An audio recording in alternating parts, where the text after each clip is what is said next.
Nós temos, uma troca de farpas públicas, tá? Uma troca de farpas públicas entre o presidente americano e também o presidente do Irã. O presidente iraniano, ele veio a público dizendo que, olha só, nós vamos deixar de bombardear os nossos vizinhos, não queremos escalar a guerra, mas desde que os Estados Unidos não opere ataques contra o Irã dali de dentro. E o Donald Trump foi para cima do Pezeshkian, que é o presidente do Irã, e zombou do pedido de desculpas do Irã, tá? O Irã não necessariamente pediu desculpas, mas tentou desescalar, porque, como eu trouxe para vocês essa semana, lançaram mísseis contra a Turquia e também contra os Azerbaijãos, o Azerbaijão, e os azeres então começaram a mover tropas. Nesse momento, a fronteira do Azerbaijão com o Irã está muito recheada ali de mísseis azeres para começar a bombardear o Irã.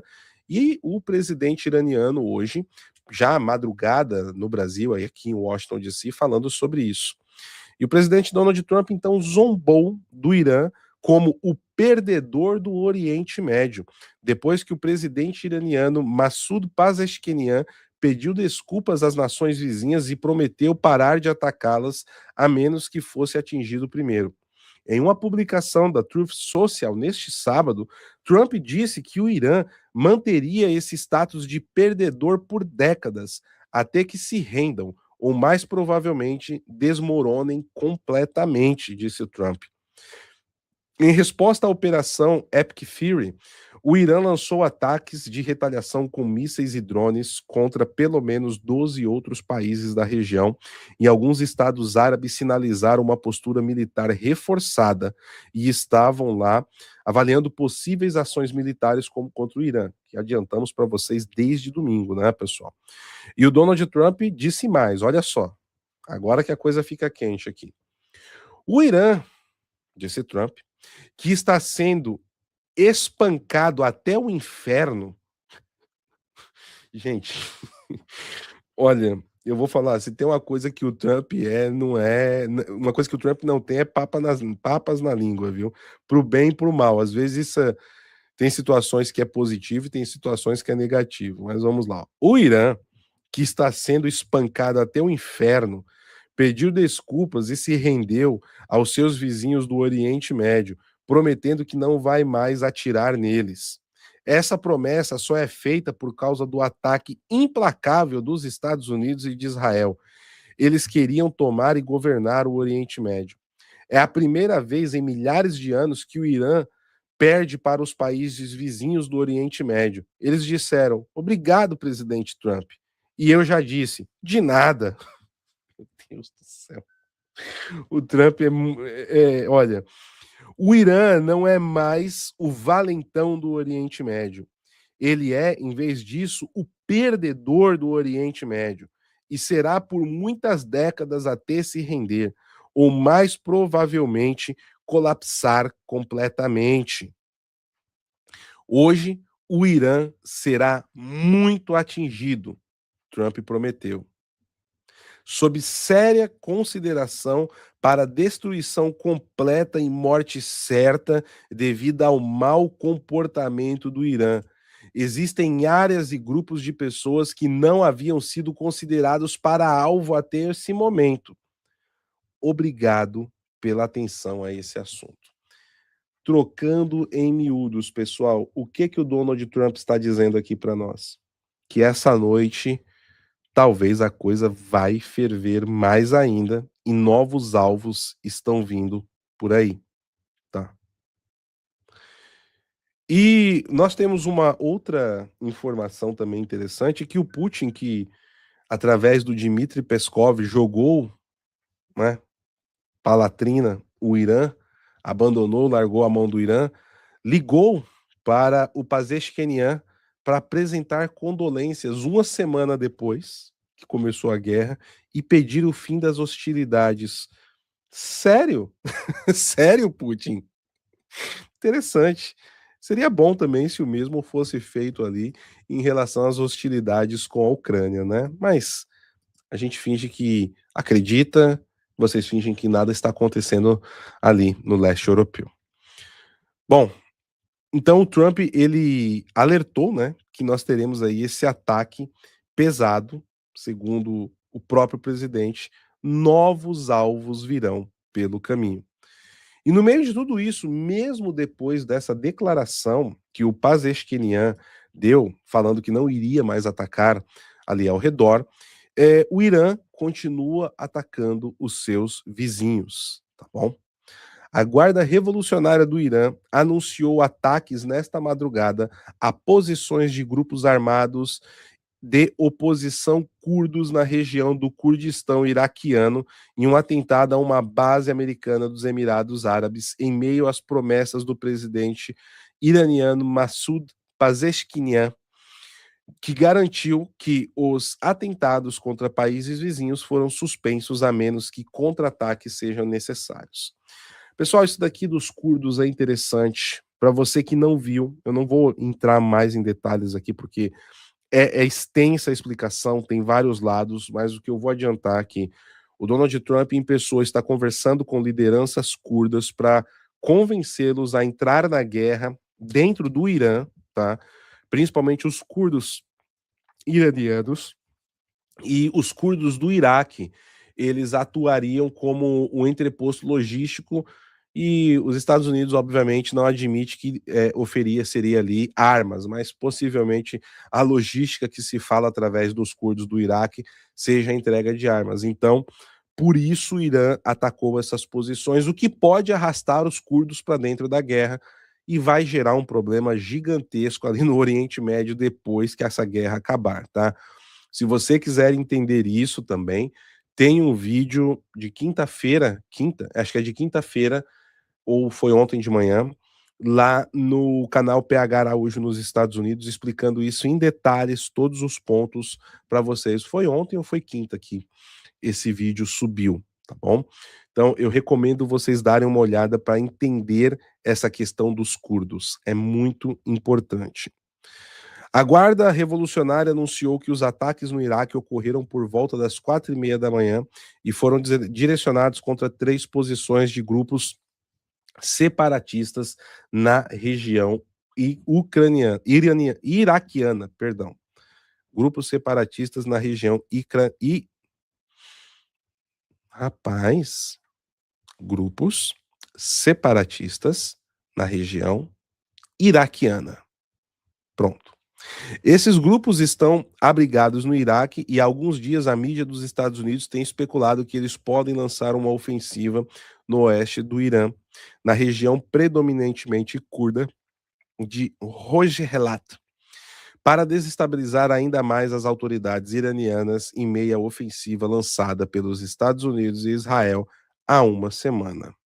Em sua declaração divulgada pela agência semi-oficial ISNA, um porta-voz militar iraniano alerta que, abre aspas, se grupos separatistas na região tomarem qualquer movimento contra a integridade territorial do Irã, serão esmagados.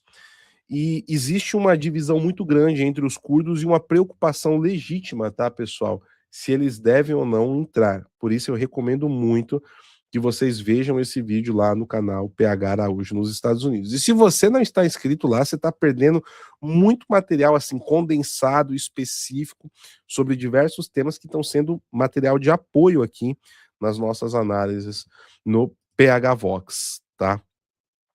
Bom, vamos lá, pessoal. Além disso, o que mais que nós temos de informação? Eu trouxe para vocês que uma das preocupações do Pentágono e principalmente do chefe de Estado-Maior Conjunto dos Estados Unidos, Dan Kane, antes de começar a guerra, lá no canal PH Araújo nos Estados Unidos, desculpa, gente, é porque o conteúdo tá lá. Eu fiz um vídeo explicando toda a polêmica que teve aqui dentro dos Estados Unidos, aqui em Washington, acerca disso, e que uma das preocupações era o quanto os Estados Unidos estão sem o abastecimento devido na velocidade necessária para ter acesso a um estoque de munição, lançadores, armas, entre outras coisas. Eu até comentei aqui num programa, acho que foi anteontem, ou foi ontem, pessoal, é tanta coisa que eu tô perdendo a noção do tempo. 2 canais, estamos na Auriverde, Marcelo Andrade, Tubacast, então assim, eu tô falando muito o tempo inteiro, então tá mais difícil de lembrar exatamente o dia. Mas eu trouxe, foi ontem ou quinta-feira, acho que foi ontem, no meio-dia, uma pessoa até perguntou: PH, por que os Estados Unidos não aumentam a produção? Eu falei: porque não é tão simples e os Estados Unidos trabalham com a iniciativa privada. Mas ontem começou movimentações dos Estados Unidos da América para reforçar, junto a essas empresas, junto à iniciativa privada, um, um aumento da produção bélica, tá? O que significa isso, pessoal? Olhem no espectro mais amplo, tá? Não somente no recorte fechado da guerra do Irã. A projeção de força que os Estados Unidos está fazendo no continente, o embate que eles estão fazendo no Oriente Médio, as alianças que os Estados Unidos precisa fazer com outros países, como os 12 que estão assinando hoje com o escudo das Américas, né, o Shield of the Americas. E além disso, a doutrina militar e a doutrina política e diplomática dos Estados Unidos mudou. Vai ser a paz pela força. Gostemos ou não, concordemos ou não, achamos isso bom ou não, achamos bom com ressalvas, achamos ruim com ressalvas, não importa. O fato é que isso está acontecendo. E para isso os Estados Unidos precisa ter um investimento pesado em munições e estoque de armas, tá? E além disso, para vocês terem uma ideia, tá? Os Estados Unidos acabou de anunciar uma venda enorme de mísseis e foguetes para o sistema de defesa de Israel sem passar pelo Congresso. Atenção a essa informação, tá? Porque isso pode gerar problemas aqui dentro. O próprio secretário de Estado, Marco Rubio, aproveitando da boa penetração que ele tem dentro do Capitólio, no Congresso como um todo, foi o único membro da administração Trump que teve aprovação de 100%, né, ali quando ele apresentou suas credenciais na formação do governo Trump. Ele, em pessoa, divulgou que os Estados Unidos fez uma venda emergencial e, devido à emergência do conflito, não passou isso pelo Congresso, porque venda de armas para parceiros tem que passar pelo Congresso de maneira geral, e ele fez esse anúncio em pessoa para segurar a bronca, tá? Para segurar a bronca. Vamos ver como isso vai ser aí destacado a partir de segunda-feira lá dentro do Capitólio, tá? Acredito que isso vai gerar uma certa polêmica, principalmente porque os democratas estão muito incisivos contra todo esse processo que o Donald Trump está fazendo, essa nova forma de fazer o do hard power um híbrido de soft power nas relações internacionais. E essa venda do que foi feita para Israel também abaixa os estoques americanos. Então, nós tivemos a Caroline Leavitt ontem falando sobre isso. Eu quero destacar aqui para vocês. Vou colocar o vídeo, depois eu faço um resumo do que ela está dizendo aqui para vocês. As you all know, the president will be meeting with defense contractors here at the White House in a few minutes with Secretary Hegseth.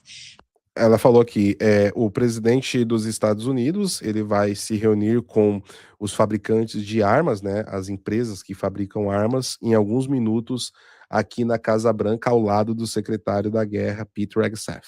This is a pre-scheduled meeting, and the purpose of it is to talk about the president's aggressive and fierce support for rapidly increasing the ability of U.S. manufacturers to produce American-made weapons, which we know. Ela falou que, de acordo, resumindo aqui, tá, pessoal, de acordo com as novas políticas e como o presidente americano vem impondo essas novas políticas, que é o que eu estava explicando, eles precisam agora atender uma demanda maior dos Estados Unidos, né, para aumentar a capacidade de produção de armas e munições. Are the best in the world. The president signed an executive order on this earlier this year. This is a long-held policy objective of this administration. E isso vai ser necessário para atingir vários objetivos da administração ao longo desse ano de 2026, tá? Então não vai parar por aí, tá, pessoal? Pelo que o que está ficando no ar é que não vai parar por aí. And so he'll be speaking directly with these defense contractors, but of course, as the president has Então ele vai falar diretamente com os representantes dessas empresas. course, as the president has maintained, we have more than enough ammunitions, weapons, stockpiles to achieve the objective. Aí ela tá falando, mas é claro que nós temos um estoque que é o suficiente para atingir os nossos objetivos, que é uma maneira de apaziguar a questão, né? De falar, não estamos fazendo isso porque está faltando, mas precisamos aumentar. Então, assim, sim, pessoal, os Estados Unidos está com um problema de estoque de munição, sim. O Dan Kane vinha chamando atenção para isso. Foi uma polêmica muito grande aqui na semana passada dentro dos Estados Unidos, tá? Isso aqui é o famoso tapar o sol com a peneira, tá? Existe esse problema, sim. Of Operation Epic Fury and beyond. After that, as you all know, ela falou que então, a munição serve para tanto a Operação Epic Fury e adiante, outras que virão por aí, né? Vamos lá. Continuando aqui, então, pessoal, o Donald Trump, em pessoa, tá? Ele fez uma postagem no Truth Social. Deixa eu colocar aqui na tela para vocês. Eu vou traduzir aqui também. Tá aí, né? O que o Donald Trump, né? Ele... Deixa eu só... Pronto, agora dá para ler. O que o Donald Trump disse aqui. Acabamos de concluir uma reunião muito boa com as maiores empresas de fabricação de armas de defesa aos Estados Unidos, onde discutimos produção e cronogramas de produção. Eles concordaram em quadruplicar a produção das armas da classe requintada. Tá? Como é que eu traduzo isso aqui? Não tá mudo, não. Não tá mudo, não. Alô? Tá no mudo, não. Pessoal, não tá no mudo. Aqui, eu tô até vendo aqui a saída. Pessoal, tá com som ou tá sem som? Aqui pra mim tá com som. Acho que é alguém aí que tá... Não. Acho que não sou eu, não. O som tá normal, né? Então tá bom, não tá no mudo. Eu tô de olho nisso aqui hoje. Então vamos lá. Continuando aqui. Querendo alcançar o mais rápido possível o mais alto nível de quantidade. A expansão começou 3 meses antes da reunião e as fábricas e a produção de muitas dessas armas já estão em andamento, tá? Ou seja, é uma coisa que eu até expliquei ontem, pessoal. Dependendo da demanda, você precisa construir, ampliar fábricas, tá? Não é um movimento simples, né?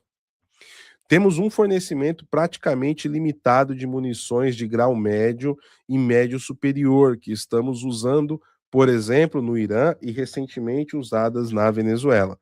De qualquer forma, também aumentamos as ordens nesses níveis. As empresas representadas foram os CEOs da BAE Systems, a Boeing, a Honeywell Aerospace, L3Harris Missile Solutions, Lockheed Martin, uma das maiores, a Northrop Grumman, que é outra gigantesca, e a Raytheon. A reunião terminou com outra reunião marcada para daqui 2 meses. Os estados de todo o país estão concorrendo por essas novas plantas. Pessoal, atenção, tá? Os Estados Unidos começou uma corrida armamentista e abriu um cenário interno, segundo aqui o presidente Donald Trump está trazendo, para que os estados darão melhor subsídios fiscais para receber essas fábricas, tá? Entendam de maneira clara o que o presidente Trump está informando. Talvez, pessoal, operações militares, ações de guerra, tudo que a gente está assistindo vai ser algo que vai acontecer de maneira muito mais corriqueira do que nós estamos imaginando, tá? Do que nós estamos imaginando. Obrigado pela atenção neste assunto, presidente Donald J. Trump, tá? Então, meus amigos, olha só. Vocês entendem a importância do que eu estou dizendo do Brasil não ter sido nem convidado para sentar à mesa no Shields of the Americas? Não se trata, tá? Não se trata pura e simplesmente de concordar ou discordar, mas de você estar na mesa debatendo, tá? A Caroline Leavitt também, ela deu uma entrevista na Fox News falando, tá, sobre a questão do Irã e o que os Estados Unidos espera que aconteça, quais são os goals, quais são os objetivos dos Estados Unidos da América ali nessa questão. Eu vou colocar o vídeo aqui sem som para vocês, mas para ficar um pouco mais dinâmico, pessoal, eu já vou trazer os principais tópicos que ela respondeu ao pessoal da Fox News, tá certo? Então, vamos lá. Eu vou deixar aqui rolando o vídeo e vou trazer para vocês os principais pontos aqui do que foi dito nessa entrevista que vocês estão vendo as imagens na Fox News. Caroline Leavitt confirma que o conflito no Irã terminará assim que o presidente Trump acreditar que o Irã não representa mais uma ameaça aos Estados Unidos e aos ativos americanos na região, que é diferente dos objetivos de Israel, tá, pessoal? Notem isso. Abre aspas, o que o presidente Trump quer dizer com rendição incondicional é que, como comandante em chefe das Forças Armadas dos Estados Unidos e líder do mundo livre, ele determinará que o Irã não pode mais representar uma ameaça aos Estados Unidos da América, às nossas tropas e ao nosso pessoal no Oriente Médio. Esse é, novamente, o objetivo final da Operação Epic Fury: aniquilar sua marinha, eliminar a ameaça de mísseis balísticos, o que já conseguimos em grande parte em apenas 6 dias. E, claro, garantir que eles nunca consigam obter uma arma nuclear, enfraquecer significativamente seus aliados na região, que mataram e mutilaram centenas de americanos ao longo dos anos. Vimos que os Houthis e o Hezbollah praticamente não ofereceram resistência nos últimos 6 dias. Portanto, já estamos bem encaminhados para alcançar os objetivos da Operação Epic Fury. E quando o presidente determinar que o Irã não representa mais essa ameaça, então a rendição incondicional ocorrerá. Quanto ao próximo líder do Irã, o presidente já disse que, obviamente, é do melhor interesse dos Estados Unidos da América ter um líder que não esteja mais clamando pela morte América, que não seja mais não esteja mais conspirando pelas nossas costas e mentindo para o povo americano e para o nosso governo sobre a proliferação de armas nucleares, tá? Aqui os principais pontos, né, que a Caroline Leavitt disse. Tem aqui uma outra entrevista, pessoal. Eu vou aqui fazendo a tradução simultânea mais pausada com vocês dessa, que é do Keith Kellogg, tá? Quem é o Keith Kellogg, pessoal? Ele é um tenente-general americano que foi o primeiro enviado do Donald Trump para negociar pelo lado da Ucrânia, tá? Negociar com a Ucrânia, e depois ele chegou a se reunir com o Putin, e o Putin não gostou muito dele e pediu para o Trump trocar, tá? E ele deu aqui uma declaração que chama a atenção, e aqui que é o ponto, pessoal. Esqueçam as manchetes, né? As grandes manchetes. Vamos olhar as entrelinhas. E aqui tem uma entrelinha importante. Um dos pontos que o Keith Kellogg disse aqui é que ele nunca viu esse nível de engajamento militar que os Estados Unidos estão fazendo agora, tá? E, novamente, não se trata de concordar ou não concordar, de gostar ou não, mas de entender o que está acontecendo. Esse é o ponto aqui que eu quero que fique bem fixado, tá, pessoal? Vamos lá, vamos entender, então, o que o Keith Kellogg tem para nós nesse momento. Very much. Look, what this really tells me is something that I haven't seen in my generation on the rules of engagement is the president is going after everything. It's full, it's full speed ahead. Ele está falando que durante todo o tempo dele e a geração de serviço dele, né, da carreira dele enquanto militar, ele nunca viu um nível de engajamento como esse, né, e a velocidade com que tudo isso está acontecendo. E, pessoal, o Keith Kellogg, ele viveu a Guerra do Golfo, Afeganistão, Iraque, tá? A geração dele viveu todos os últimos 35 anos, pelo menos os últimos 40 anos, de 85 para cá. E ele tá falando que o que está acontecendo agora, nesse momento, não se compara à Guerra do Golfo, tá? Não se compara ao engajamento na Guerra do Kuwait, que foi antes da Guerra do Golfo, não se compara ao Afeganistão e ao Iraque.